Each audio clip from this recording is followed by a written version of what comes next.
যদি আপোনাৰ বয়স 60 বছৰ তেনে আপুনি বৃদ্ধ পেঞ্চনৰ বাবে আবেদন কৰিব পাৰিব। যদি আপোনাৰ বয়স 40 বছৰ লগতে অবিবাহিত তেনে আপুনি বিধৱা পেঞ্চনৰ বাবে আবেদন কৰিব পাৰিব।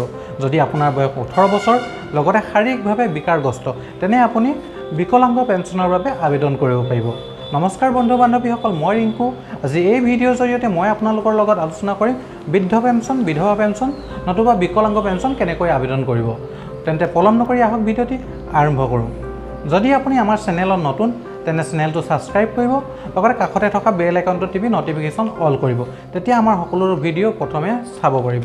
এই স্কিমৰ বেনিফিট যদি ল'ব বিচাৰিছে তেন্তে আপুনি আবেদন কৰিব লাগিব। আবেদন আপুনি দুই প্ৰকাৰে কৰিব পাৰে, অফলাইন আৰু অনলাইন। কিন্তু অসমত অনলাইনৰ সুবিধা নাই, সেই গতিকে আপুনি অফলাইনে আবেদন কৰিব লাগিব। কিন্তু মই ভাবোঁ যে যেতিয়ালৈকে অনলাইন আবেদন নকৰে তেতিয়ালৈকে কাৰাপশ্যন চৰকাৰে ৰুধিব নোৱাৰে। গতিকে চৰকাৰক অনুৰোধ কৰোঁ যে সকলোবোৰ ব্যৱস্থা অনলাইন কৰে। যি কি নহওক, আজি আমি আলোচনা কৰিম অফলাইন কেনেকৈ আপুনি আবেদন কৰিব পাৰিব। অফলাইন আবেদন কৰিবলৈ আপুনি এইখন ফৰ্ম, এই ফৰ্মখন আপুনি পঞ্চায়ত অফিচত পাই যাব, নতুবা মোৰ ভিডিঅ' ডেছক্ৰিপশ্যনত ইয়াৰ লিংক দি দিম, আপুনি তাৰ পৰাই ডাউনলোড কৰিব পাৰিব। ফৰ্মখনত আপোনাৰ প্ৰথমতে আপোনাৰ পেঞ্চন স্কিম লিখা আছে। পেঞ্চন স্কিমত আপোনাৰ IGNOAPS মানে Indira Gandhi national old age pension scheme. যদি আপুনি বৃদ্ধ পেঞ্চন বিচাৰে তেন্তে প্ৰথমটো টিক কৰিব। যদি আপুনি বিধৱা পেঞ্চন বিচাৰে তেন্তে ছেকেণ্ডটো টিক কৰিব।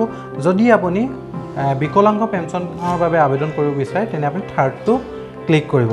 তাৰপিছত আপুনি কাষত দেখিছে আপোনাৰ তাত এটা ফটো কলম আহিছে, তাত আপুনি আপোনাৰ একপি পাছপৰ্ট ফটো পেষ্ট কৰিব লাগিব বা লগাব লাগিব তাত। তাৰপিছত আহিলে name of pensioner. Name of পেঞ্চনাৰত আপোনাৰ নাম লিখিব, আপোনাৰ যি নাম হয় তাৰ নাম লিখিব।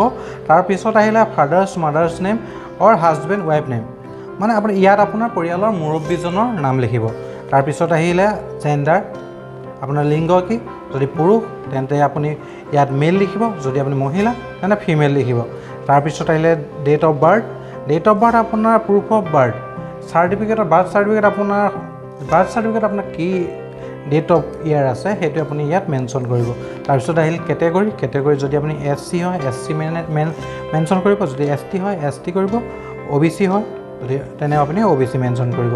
তাৰপিছত আহিলে আপোনাৰ ঠিকনা এড্ৰেছ, তাত আপোনাৰ ভিলেজ আপোনাৰ গাঁৱৰ নাম লিখিব, আপোনাৰ পঞ্চায়তৰ ৱাৰ্ড নং লিখিব, চাব ডিষ্ট্ৰিক্ট লিখিব, ব্লক কি লিখিব, ডিষ্ট্ৰিক্ট লিখিব, ষ্টেট লিখিব, তাৰপিছত আপোনাৰ পিন নম্বৰ লিখিব।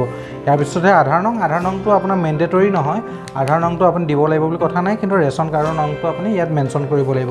আৰু ৰেচন কাৰ্ডৰ নেমটো আপোনাৰ প্ৰথম পেজটোতে আপুনি পাই যাব।